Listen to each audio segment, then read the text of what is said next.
We are live. Welcome back, listening audience. This is the second of our two podcasts today. I want to thank everybody for tuning in. I want to remind everybody to hit and smash the like and subscribe button and share this with as many people as you can. And please feel free to comment.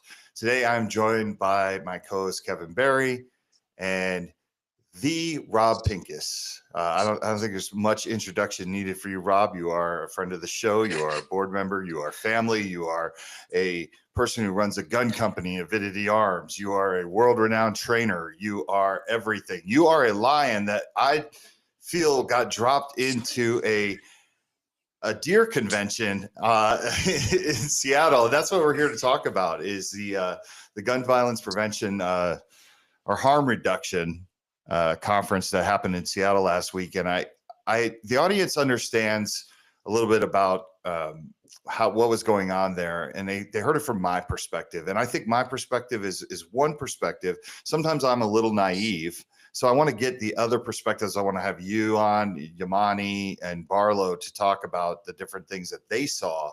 But why don't we just jump right in and talk about how you are and how it was and everything like that. How it will be. All right, so good. That quite the introduction. I've had a lot of introductions, Mike. I've never been called a lion before. I don't think so. Perhaps, I don't know. It was a lot of fun watching you work. That's all I'm going to say. It was that. I think it was Kenny Barlow who came up with that concept of when's Rob speaking during the last 10 minutes of every panel when the Q&A mic is open. You can find Rob speaking. So yeah, it was interesting, and I didn't know what to expect. I mean, if people have not watched, which includes me, I have not watched the earlier podcast you did, sort of explaining the structure of it. If you haven't watched that, go watch it, so we don't have to rehash it now, because I know what Mike said. I know what the structure was. From my point of view, because I did not know what the structure was going into this conference. I was sort of ready for anything, right? I mean, Mike, Kevin, you guys know my policy is like pretty much always say yes. If you get a chance to be in the room, if you get a chance to articulately explain the perspective of the gun owners, especially in a room that doesn't have a lot of gun owners, or especially gun rights focused gun owners, and let's get in there. And we've all taken the shots for doing that sometimes, but this was one where, especially like with you as a speaker and with so many other people that I've worked with or been on panels with or done Zooms with before, I really wanted to attend. So I was glad that I did, and I was really glad that it was interactive. Right, it wasn't just sitting in a room with 799 people while all of them took their turn up at the podium. The fact that it was broken up, that there were multiple rooms, that there were multiple presenters in each room 4 to 5 times throughout the day, meant that we had to kind of divide and conquer. There were definitely plenty of sessions where I was torn between where to go, and I chose to go to areas that I think I've been more active in and that I felt maybe more knowledgeable in, especially as the conference went. Originally, I was going there to kind of figure out what it was. And I probably picked things the first day that were more like, I didn't even know that was going to be covered. Let me go into that room. As the conference went on, I felt like it was more important for me to be in the room with topics like the privately manufactured firearms topic that was the last day, where I wanted it to not only learn what research had been done, but also potentially be there to maybe challenge some ignorance if people really were talking about things they didn't understand, which is unfortunately often the situation with researchers they know how to do research, but they don't know the difference between semi-automatic and fully automatic. And I felt like privately manufactured guns, quote unquote, ghost guns, was a big area there. So I had fun with it, and 99% of my interactions were really positive, and I did learn a lot. Yeah, I think that's one thing that needs to be, made clear, is that we were very welcome. And for the most part, with maybe a couple instances where somebody may have got a little heated and let their emotion to get the best of them when having this discussion, I felt like a lot of the researchers there, a lot of the people who attended, wanted to pick our brains about things. And if they saw us make a face or something like that, they wanted to know the why, and they were genuinely curious why there was that face of disagreement and things like that. So we were definitely welcome with open arms. I think it was a huge step for the gun industry. This is one of those things that will never be talked about, right? Because it's not that, right. Yeah. it is what it is, right? But Yeah, historically it's very now, low key. I us mean, I having a think presence. with the communications director from the National Shooting Sports Foundation there, I think, that's a very conservative organization for all the obvious reasons. They don't want to be pinned with, oh, the trade organization of the firearms industry said this at the conference. So Bill's a quiet observer, but I think he's also a quiet observer of those of us who are less likely to remain quiet, and can speak to the reactions he saw that we got, which again were mostly positive. There was, so people were like, well, which one wasn't positive? Because that's the juice, right, on the internet. So there was one guy, and Kenny and I both interacted with him. We went up to him after one of his. He was using 30-year-old data to suggest that storage practices don't really make a difference when it comes to suicide prevention, and the logic being, well, if I have the code to my safe, then I am just, if I want to get my gun, I'm just going to put the code in. But we know that with things like cause a pause, and with the behavioral and the proactive mental health care and the preaching we've done, especially over the last 10 years, let alone the last 30, the changes in the way we talk about how storage and staging, the way we do it responsibly, can affect people's impulsive acts of suicide. I think it's out of date material, and that's what I wanted to talk to him about. And he he went right away to anecdote and emotion, and, well, if I had a friend, I wouldn't, then they were suicidal, I wouldn't let them have a gun in their house under any conditions. Do you not care about your friend enough to do that? And it was like, okay, never mind. But other than that one guy, almost everybody. I think you were there one time when a researcher from Rutgers, who actually sent me a follow-up email that I just read this morning. He had made some assumptions in his presentation, and I asked that clarification, on the mic in front of the room, as I prefer to do. Hey, can I ask you about this? And did you consider this? Did you control for this? Using the language that they're using is really important, right? Not just getting up on the mic and saying, "Have you ever heard of the founding fathers?" And it was really, I think, surprised by the question, and he admitted right up there on the mic on the podium. He admitted that he hadn't considered that, but it was worth considering. And he came up to me 2 or 3 or 4 times over the next couple of days to revisit the same topic and ask if I had other thoughts along it, and then even sent me this follow up email. And that was what I found most of the time was happening when I raised my hand and asked a question, and when I got up on the mic and asked a question that they really truly had not considered from the perspective of the gun owner, or maybe taking in a piece of information, like what was happening in the 90s and the 2000s with the publication of concealed carry permit obtainers getting published in liberal newspapers to kind of shame them, being tied to property crime. It may not just be the fact that they got a concealed permit and were more likely to be victim of a property crime. It could have had something to do with that publication of their name and address. And that one researcher was very, very honest about that. Yeah, I hadn't considered that. And you're right. I did come across that in the literature. Well, that's why we're there, I think, right? To keep those things in the conversation. Yeah, I want to rewind for a second though, because I want to go back to the person that was using the 30-year-old data, right? And I know who that person was. I actually worked with that person in the White Yeah. House. And that Yeah. person, we are fine outside of talking about guns, but he is emotional. And I remember being in the White House with him, and the first thing he said in his little speech when we were all making the intros was, the best way to prevent gun violence is to keep people away from guns, like, period. Like, there was no nuance. It was just, yeah, I mean, the best way to keep people away from getting drunk is to keep alcohol away from them. Like, Captain Obvious, that's a role for people. Right. Like, I mean, it's a cartoon Right. world, but it is what it is. There's something else that he said though that I thought was kind of outlandish, and being that I wasn't there, but I heard enough people talk about that segment that he was speaking at. Didn't he say something to the effect of, "Do you have $10 million to do the research?" Yeah. So he said, because there was an obvious and accurate and reasonable question about 30-year-old data that doesn't take into account all the work we're doing. And he was talking, his data also, I think, was really heavily weighted, or maybe even exclusively related to veteran suicide. And I was talking about, isn't the work that we've done, and the veterans community, the firearm owning community, the work that we've done over the last 3 decades, in terms of suicide prevention and awareness that this is a risk, that if you have the gun in your house and you're having suicidal ideations, and you're in these crises moments, that, yeah, it is these two things should not come together. And that's why we have ideas like take the gun to the gun shop, take the firing pins out, give them to your friend, put the picture of the safe right behind me, a picture of my 2 daughters and my granddaughter on it, and a Guns and Mental Health podcast sticker, like the cause of pause stuff. shouldn't that be, well, we just don't know. But I'll tell you, I wouldn't want to have my friend have a gun in the house, that kind of thing, right? It's like, well, from our perspective, trying to be reasonable, right? From our perspective as gun owners and fighting this fight every day, because it is gun owners shooting themselves with their guns, it's our community that's the affected population. It would be great if that research could get done. We'd love for that research to get done with updated data.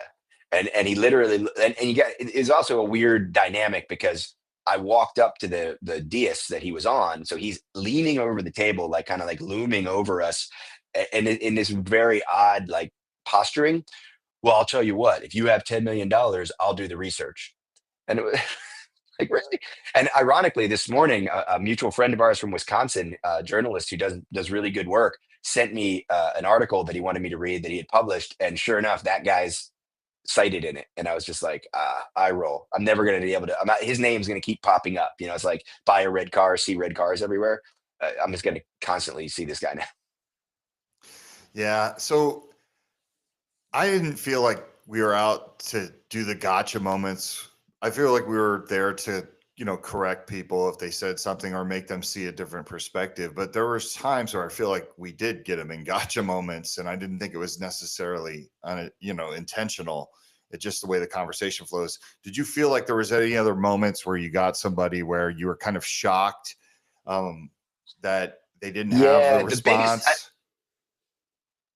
So I think I was again, kind of, I know I'm going to say this a lot, and I've already said a couple times, I was more shocked by the acknowledgement that the questions, the observations were reasonable, or the admission that that was a limit. Like, when they presented, those 2 days were very intellectually, the first 2 full days were the 2 most intellectually challenging full days that I've had in a long time. I mean, like, I don't know, explosive breaching school. There's a lot of math and things are going to blow up, right? And people are around.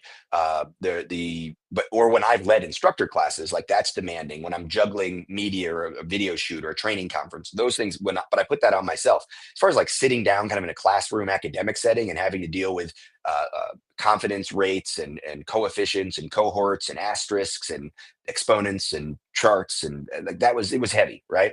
So there's a lot of heavy stuff. But at the beginning, it's like mission statement, thesis, what's the problem? And at the end, I like the fact that as part of their professional procedure, they're like, here were the limitations of our study, here's the conclusions. And most of that was really objective.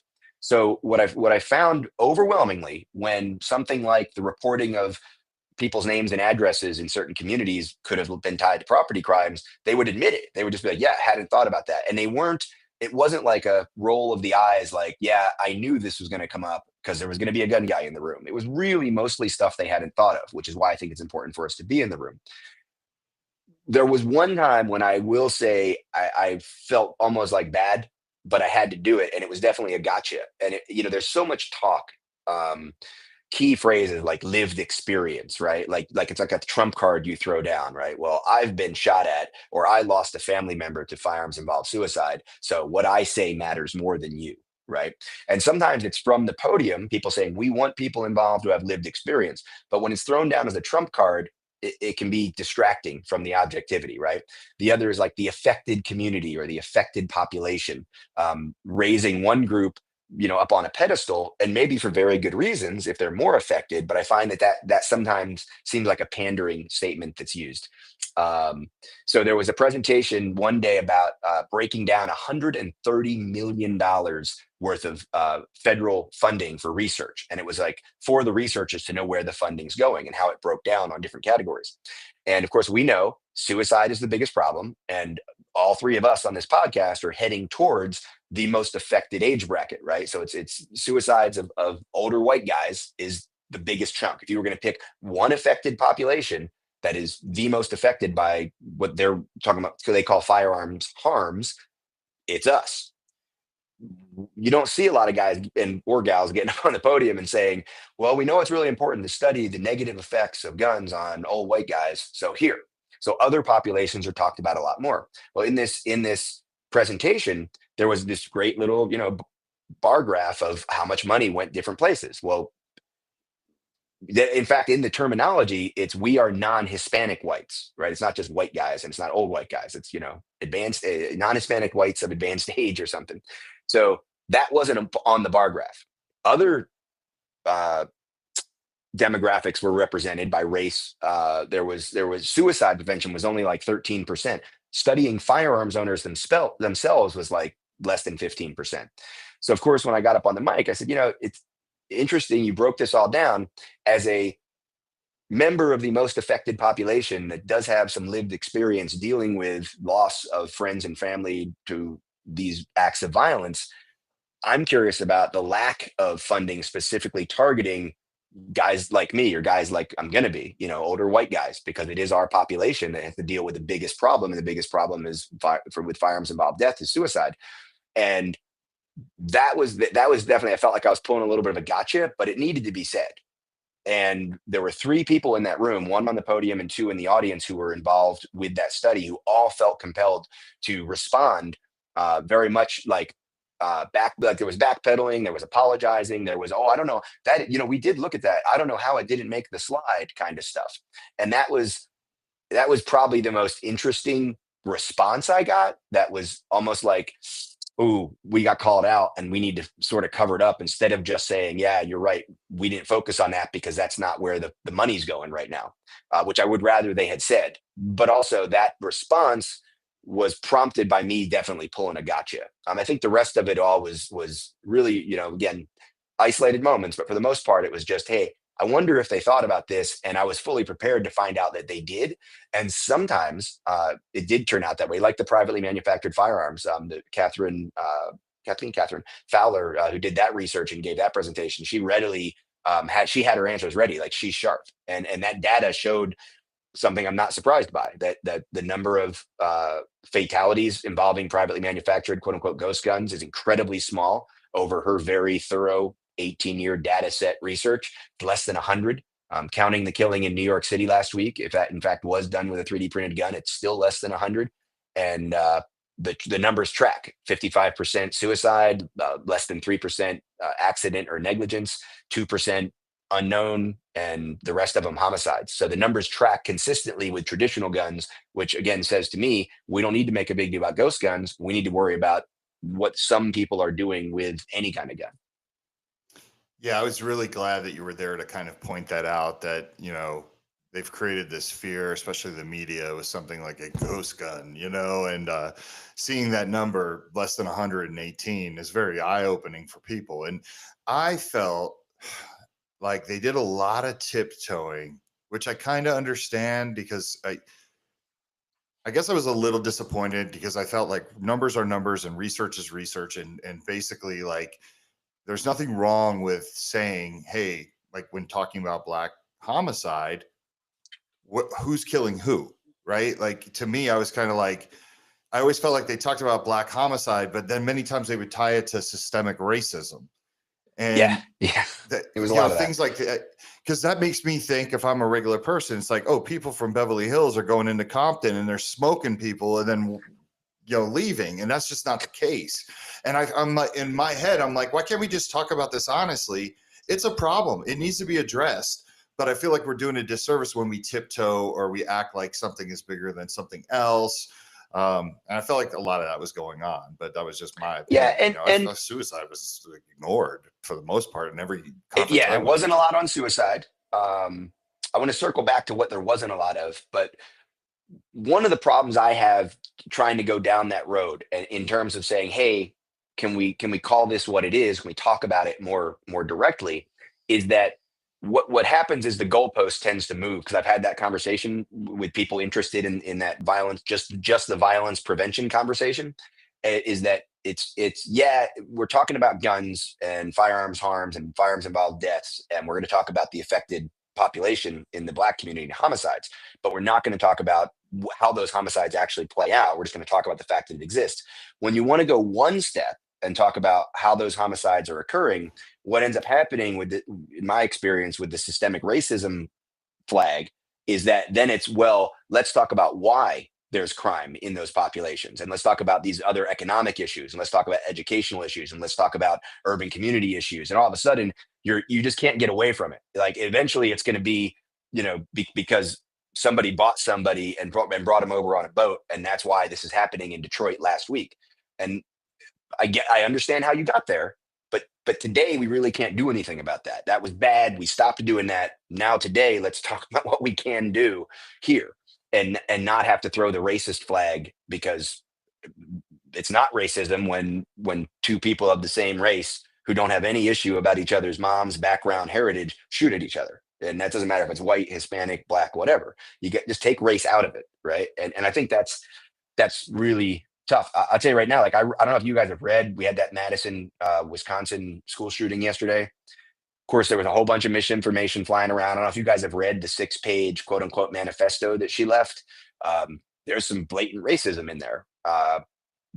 It doesn't fit anybody's narrative. I don't think we're going to see that. Nobody of the race that she's condemning with slurs and in description in there was injured or shot, from what I understand, in that school. But racism card will not be thrown in this one and won't be talked about, because it was a white girl shooting white people in a predominantly white school, as I understand it. So it'll be interesting to see, where that lands. And I just think it is a convenient card that people play, even in the research community. That card was thrown out and played when convenient, or honestly, go back to the $10 million concept, when profitable. And I get it that a lot of this is nonprofit organizations and academic organizations and like that, and they're not necessarily buying Ferraris with the money they get, but they are doing the work they want to do. They're staying employed, they're getting credit, they're getting notoriety, they're getting published, and it helps them advance their careers. And if the funding is towards problems related to systemic racism, then that's where the proposals are going to go.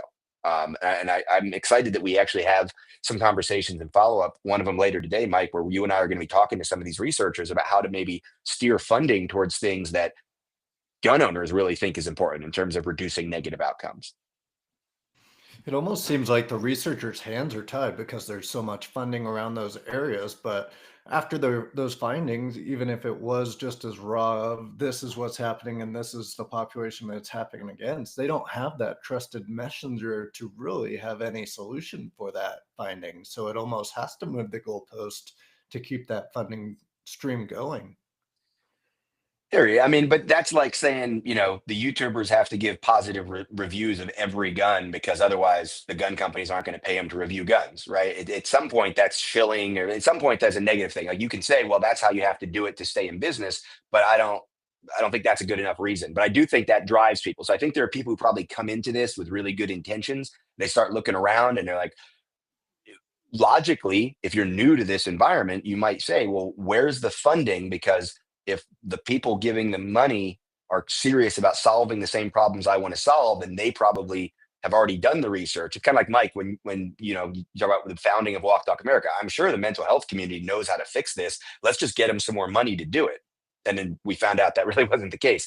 I think that researchers and funders probably have that same kind of relationship. And that's unfortunate, because a lot of the funding is agenda driven, and that's something I can see how researchers can get caught up in, especially at some of the more prestigious schools and organizations where it means a lot for them to keep that going. While the football team's getting millions of dollars a year for hats and water bottles, they can't get a lab, or they can't get space on campus, or they can't get another postdoc brought in, to fund it. So it is. I get why they're chasing the money, but it doesn't make it okay. So we got a question in the chat. There's a large segment of the group veterans. I didn't feel like there were many veterans in there. I thought there was a lot of people that work for the VA. Yeah, I think this was coming during when Rob was breaking down the funding. So it might be about the audience, but I think it was more about funding, about research towards veterans. I could be wrong. Yeah, veterans was in there. It wasn't one of the largest bars, but it wasn't one of the smallest. It was probably a little bit bigger than firearms owners and general suicide prevention. Veterans do get a lot of attention and a lot of funding. There's a lot of funding that comes through the VA. There's a lot of projects aimed at veterans and from veterans working with veterans organizations. So a lot of talk about veterans, but not a lot of specific representation, but I kind of get that because it's a research conference, right? I'm not mad that there weren't a lot of hunters or shooting competitors there either. It's like I would say, like in the gun, sometimes people in the gun industry, like gun owners, will get mad if they find out like somebody's a FUD or not even maybe a gun owner that works for a gun company, but like I want the gun company accountant to be really good at accounting. I don't really care whether they're a gun owner or not. A graphic designer working for a gun company needs to know which way the bullets go in the magazine for that ad, right? But at the same time, they don't need to really be a gun owner. And hopefully somebody else is looking at that ad before it goes in. They need to be good at graphic design and photography or, whatever. So I think in that case, I don't need researchers to be gun owners. I need them to be sensitive to the realities of what is responsible gun ownership. And this is what I've come away with is there's a big difference between someone who is funding or doing or presenting research or citing research with the goal of there should be fewer guns in people's hands, and somebody who's funding, doing, citing, or presenting research with the goal of there should be fewer negative outcomes involving firearms. And those are worlds apart. And I will say, 80% of the people there that were aware of that difference at that conference were on the side of reducing negative outcomes, even if it's like cynically, like they accept, okay, people are going to have guns, let's just have less tragedy, right? I think, however, there was a good solid 50% of that conference that is not aware that there's a difference between those two things. And that comes back to the cultural competency thing we do at Walk Talk America, making sure people understand there is such a thing as responsible gun ownership. And if you haven't accepted that, then I don't really think you have a seat at the table. You have to accept that there is such a thing as responsible gun ownership. Otherwise, your office should not be at Rutgers. It should not be at University of Michigan. It shouldn't be at Yale. Your seat at the table should be in the Giffords offices, in the Everytown offices, in the Brady office, because you're anti-gun. You're not trying to reduce negative outcomes, regardless of whether that means more or less guns. Yeah, it was really interesting. A couple of things that got brought up to me, like themes, when I would be talking to somebody at the bar. One was everyone wanted to point out that they weren't allowed to do research on guns. That was a big one that got thrown in my face. And I was like, you were allowed to do research on guns. And they're like, well, I wasn't allowed to use federal money. Yeah. That just seemed like big difference. Yeah. Everybody wanted to go there with that. And I think the other one that I saw a lot was throwing around the number one killer in youth is firearms, right? The number one way of death is the youth, and obviously using 1 to 19 seemed to be the gold standard there. Is there anything that you noticed? Was there some kind of repetitive question or statement that you saw? Those were definitely a big part of a lot of the conversations. Other than those, I think probably one of the biggest pieces of the puzzle was in the conclusions.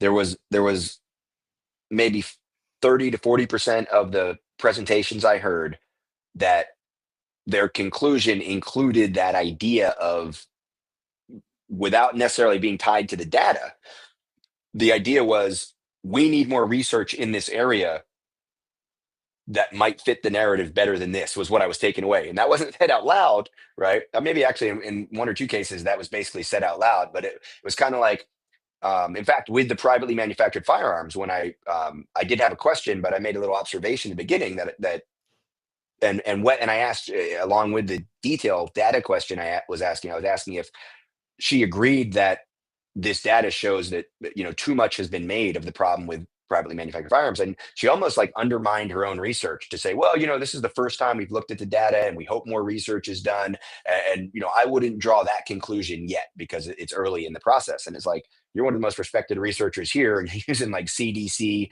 NDVRS data, like this is the gold standard of research, and yet you're backing away from it because it doesn't really fit the narrative. I don't know about her personal politics or agenda, but certainly maybe some of the funders or other people in the room. So that was a recurring theme for me, was that, well, this didn't show what we expected to see. So not, I'm going to change my mind radically and maybe we should refocus. It was, so we really need to do more research on this. And depending on how comfortable they were in the room, and maybe more on Monday and less on Wednesday, at least when I was in the room, they were saying the awkward part more or less out loud. Yeah. What did you, I know you had some strong feelings. I know I did. I talked about it on the previous show about the keynote speaker and then the speakers that followed the keynote speakers. Those were very too interesting. What's your take on it? The keynote speaker is interesting because I've been in a lot of conferences and a lot of events. I was at a martial arts self-defense business conference 10 years ago, maybe 8 years ago in Vegas. And it was hundreds of people from around the country, a few from around the world, really, dealing with business development and curriculum development and protocol development for people that ran primarily unarmed defensive training, martial arts type stuff. And the keynote speaker was the dude who had to saw his own arm off when he got trapped in the cave out in the desert. Remember that guy? Mm-hmm. Yeah, 28 Nothing to do with martial arts. Yeah, nothing to do with martial arts, nothing to do with business development, right? Just a guy telling a good story. And so take it, and again, I think that's pretty common, right? You have somebody interesting speaker come in to speak to your group. They may not be of your group. And I have to say that I really think that there's some amount of that, especially when she described her own work, that speaker wasn't really of the rest of the presenters or of the conference in the way that, like, for example, the guy who won the award, right, who got up and gave his presentation, he clearly was being honored by that organization and by their leadership as, here's an example you should follow, as opposed to, here's an interesting woman that we can all respect what she's done and maybe agree with her mission, even though it may not be aligned. I mean, the word firearm wasn't even used in her presentation at all. It wasn't on a single slide. It wasn't part of her work. She was talking about homicide and affected population and the aftermath for survivors of homicide. So it was interesting. It was powerful. I'm sure it's important work, but we were not alone in cringing when she said, I want you to think of your research as activism. That is not anything that I believe that conference or its leadership stands for.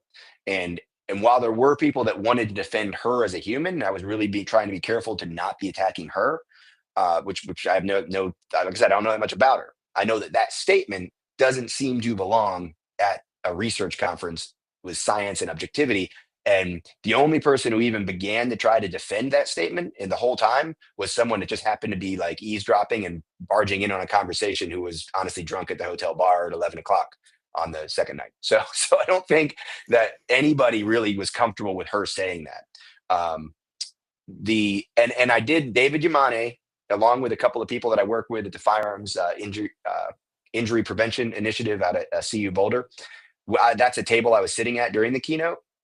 And they all looked at me like, please, Rob, don't go to the mic, because they knew I really wanted to get up on that mic in front of 1,000 people and ask that woman what the hell she meant by research is activism. But I didn't. So the lion stayed down. Was calm on that one. I wasn't calm. I was breathing through it. David Yamane was, there. He was ready to he might have tried to tackle me or block. I don't know what he would have done, but I resisted. And then the other two speakers got up. So for those of you who don't know, maybe from Mike's, the two guys that got up, basically it was like they were trying to be funnier than they were, and they were trying to be casual and like cool, which, I mean, low bar. It's a research conference, right? It's like a bunch of math nerds, honestly, like looking into social issues. So low bar for being the coolest guys in the room. But they really ran a gun control pep rally. So after we have this seemingly unrelated but interesting presentation, where I'm already keyed up because of this activism research connection that she made, then these guys get up as the dynamic duo, kind of casually tossing it back and forth and laughing at their own jokes, and getting the room to go along with them. Like I said, it was a pep rally, but these were the two deputy directors of the White House's office for gun control. That's not really the official name, but that's what it is. These are the two co-directors of it. And I was disappointed to see them up on stage. I was super disappointed to see them talking to the room like everybody worked for them. I was annoyed, bordering on getting a little bit agitated when they got the whole room to applaud Polymer 80 going out of business and the way they presented that and saying, yeah, we changed the rules about ghost guns and we got that done. Isn't that right, man? And he's like, yeah, we did that, bro. And one of the biggest companies in the game decided to go out of business instead of playing by our rules. And everybody applauded. Well, not everybody, because I was like, motherfuckers. So they did not open the mic. I really wish they had opened the mic on them. But in some ways, and I think it actually, for us, for the contingent of gun owners and gun industry representatives that were there, it might have worked out better because it didn't cause a confrontation. I didn't get up on the mic and say, hey. They ended, if you recall, with this idea that we want this room to be bigger. We want more people here doing this research, da. And then it ended. So I beelined, and some of the people I was with from CU Boulder and Yamani were like, oh no. And I beelined right up there to the main table with the director of the conference, who people don't know, like of all I do a lot of things, like you said, like I've got a lot of hats. I've done a lot of things in my life. And some of the weird things I've done, like I am an author on a peer reviewed journal paper in like one of the most respected medical journals in the community. And medical journals have their own issues about whether you respect them at all anymore or not. But the co-author, the doctor that invited me, she's the dean of Yale Medical School. She invited me to do this with her. We've worked together on some projects before. She's the director. She's like organizing this conference, right? As part of the body that puts it together. And she's sitting next to these guys. She's clearly like buddy with you. She knows these guys. And we don't, Megan and I don't agree on everything at all, but we do agree on some of the stuff that needs to happen, and working with gun owners and using the right kind of language and having trusted messengers is a big part of it. So he's standing there with him, and she sees me coming. The president of the organization, who I'd only kind of casually said hi to, but hadn't really had an interaction with, she sees me coming. These guys don't see me coming. I reach up and I grab one by the shoulder and I reach out to shake the other one's hand. And while I've got his hand, I kind of pull him and I go, hey guys, I think this room might be bigger than you think it is already. And they look at me and I'm like, and I wouldn't let go of the guy's hand because I'm from the gun industry, and I had friends that worked at that company that you just got the whole room to applaud about getting shut down. And they were like, well, the one guy who I was holding hands with, he recognized me. He knows me, and I know that he knows who I am. We have some mutual people we know in the industry. And was that Wilcox? Yeah. And the other guy was like, oh, I got to take a selfie with some other people. He like got out as quick as he could. But the conversation with him, well, meanwhile, like the body language with the other people that were around, some people clearly did not want to be part of this. Other people could not like wait to hear what was being said. And not at all like I'm not trying to say that anybody from the organization looked at them and said, yeah, guys, that we really don't appreciate you trying to co-opt our event. But I got a lot of backup in my challenge that, it's unfortunate that we're here trying to do good work. We're trying to help people that want to do the research work, do things that will actually help the gun community and actually reduce negative outcomes. But I know people who got up and left when you guys started speaking from this room, and I can't bring more people here who could potentially help and be part of the conversation if there's going to be a gun control pep rally, during the main luncheon of the event. And I'll give credit, like he backpedaled. He's just like, hey, I know you, I know your career, I know what you do, and I don't want you to think that we were attacking you guys or anybody in the industry. Like, honestly, we did get off on a little bit of a tangent. And I go, I get it. Red meat to the audience. Most of the people here, they're going to applaud. They're going to go with the flow. That's how crowds work. But gun control prep rally, I don't think really was the agenda. And, and Megan tried to explain, oh, Rob works with some of these people. And that was when he was like, oh, I know who Rob is. I follow your work. I get it. So I got the sense that both speakers would have gotten different coaching, or maybe they would have selected a little differently if like for next year, right? Because with people in the room who are going to challenge something that's maybe seen as a toss-up for that audience and are going to push back a little bit, and if that organization is sincere about wanting to work with gun owners, I think most of the people involved are, then they're going to have to cut that off. So I think that there were those two cringe moments may not have seemed as cringy if we weren't there to call them out.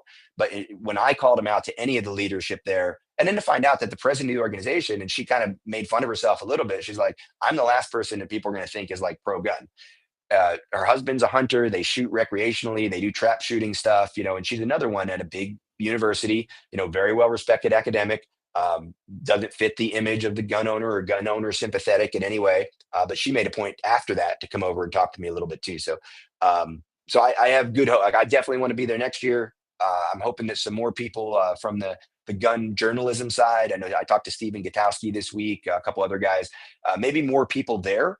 Not to be a nuisance and not to annoy people, but people who sincerely want to help steer the direction of the research into ways that can really help.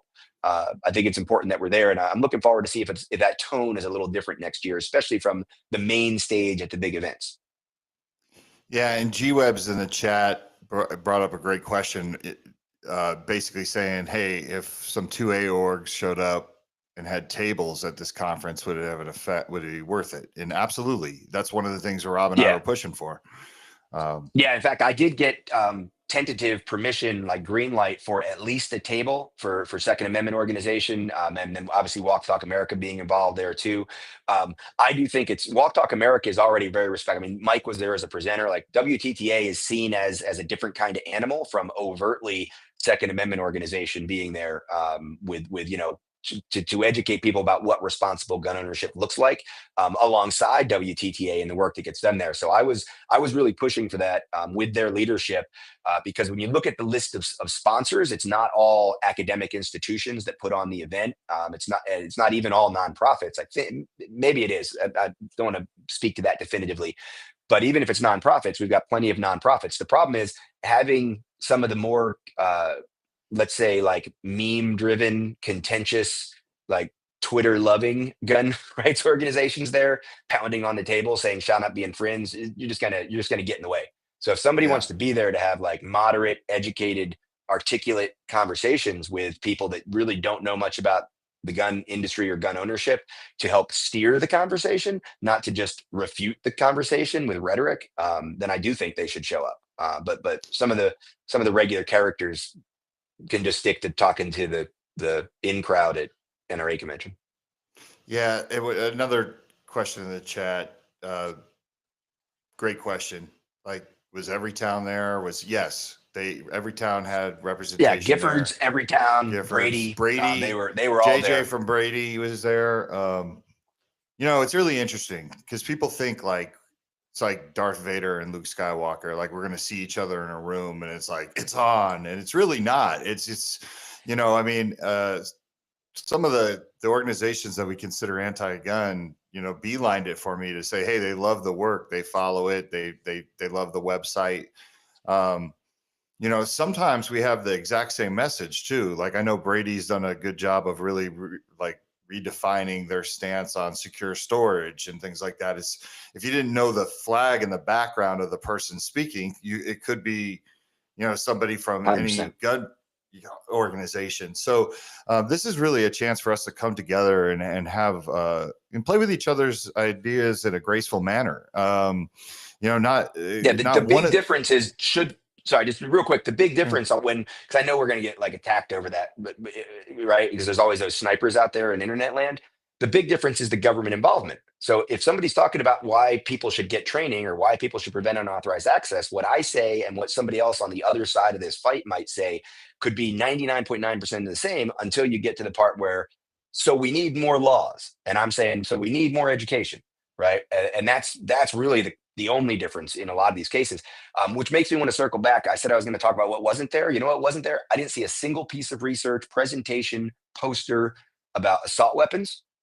I heard them mentioned in passing in different presentations, but there was no research aimed at proving or disproving that assault weapon bans would make people safer, or magazine capacity. I didn't see any of that. So universal background checks, we saw that. Waiting periods, we saw that. Abstinence, in other words, don't have guns, we saw that. But I really do think that the gun controllers have pretty much given up on magazine bans and assault weapon bans, because there is no data to support their being important, and there's no taste for them anywhere across the country, and especially in the halls, the legislative halls, or in the courtrooms. So I think that's really important. So sorry, I'll let you finish. No. I was gonna say if any time that those questions came up, they were usually private at the bar. Somebody just asking my opinion on it or what I thought, right? And they were just filling in a blind spot. So it was always when those things did get. You're right. I didn't hear many of them in the presentations. As a matter of fact, sometimes I heard people point out that handguns, like they actually pointed out that we pay so much attention to this, and handguns we found were used, in most of these cases in that research study. Yep. G-Web's had another great question, right? So do we have more than a few that would do well there? Do we have a few organizations? I think so. I think I mean, there's, we can have another G-Webs do it live with me, and I'll name names. The WTTA isn't the place uh, for me to say, don't bring that guy. Yeah, no, I do. I think there's a lot of people that would do really well there. Again, like Gutowski comes to mind, Petrolino comes to mind, John Richardson with his blog comes to mind. As far as journalists really having good conversations and asking good questions, and not just being there to pound on the table. Cheryl Todd. with Cheryl Todd is a great example. Still, Todd would she would be a great representative of the gun community there. I'm sure to have really, good, meaningful conversations. And I don't want to pretend to do an exhaustive list. I'm just saying there are a number to answer the question. Yeah, I do think there are a lot of people from the gun community who could get in there and ask good questions and offer good observations on the research that's being done. But the idea would not be to go there to protest the work that's being done. Right. That's juvenile, and it's beside the point. Right. You're not going to go there to protest what they're doing and change anybody's mind. You're just going to get people to say, I'm going to do a research study on gun owners being idiots and potentially that contributing negative outcomes. And that's not going to help us.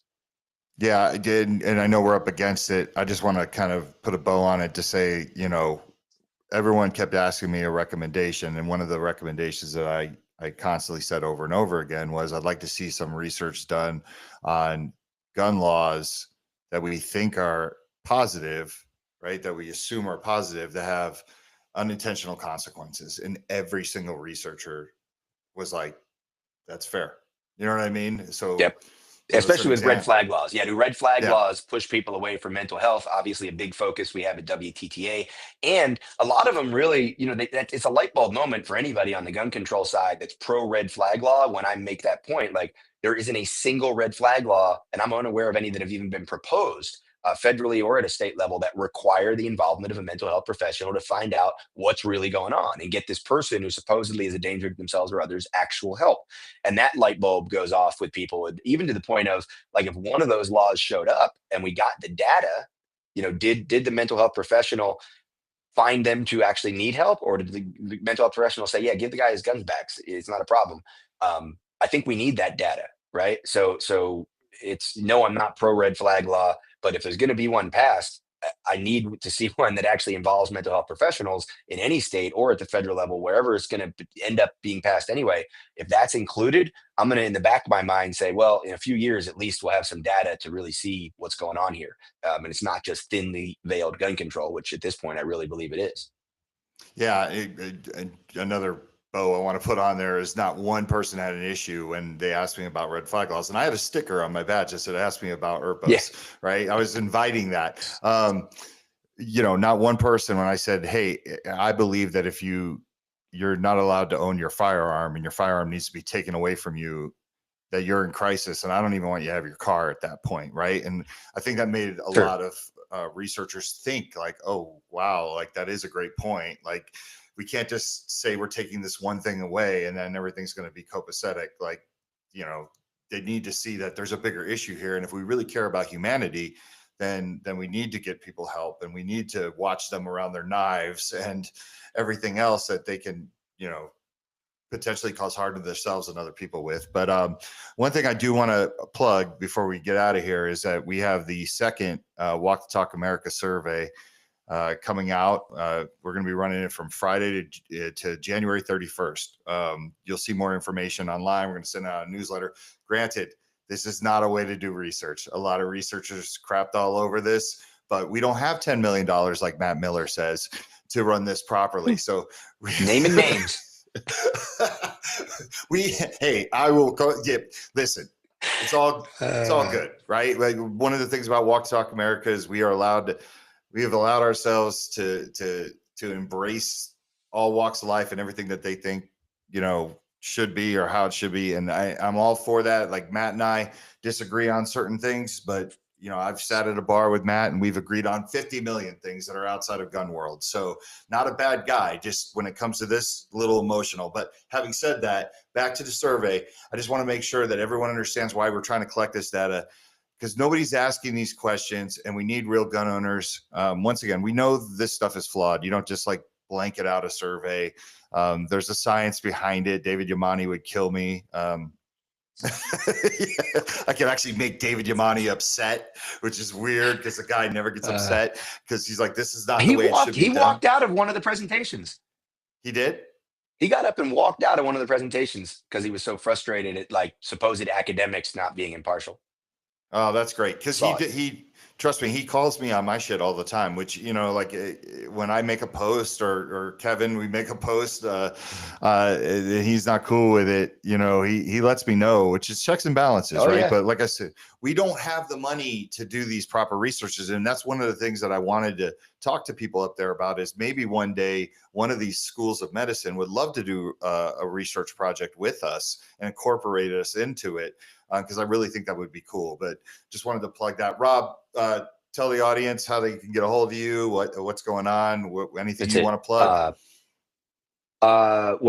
2 days from now, I had ABC News here. We're live YouTube, so I can't show you, but we did a replica of what we believe to be the gun that was on Luigi Mangione when he was arrested, which then we also allegedly then obviously believe that was the gun we saw kill the United Healthcare CEO on 6th Avenue in Manhattan, a 3D printed gun.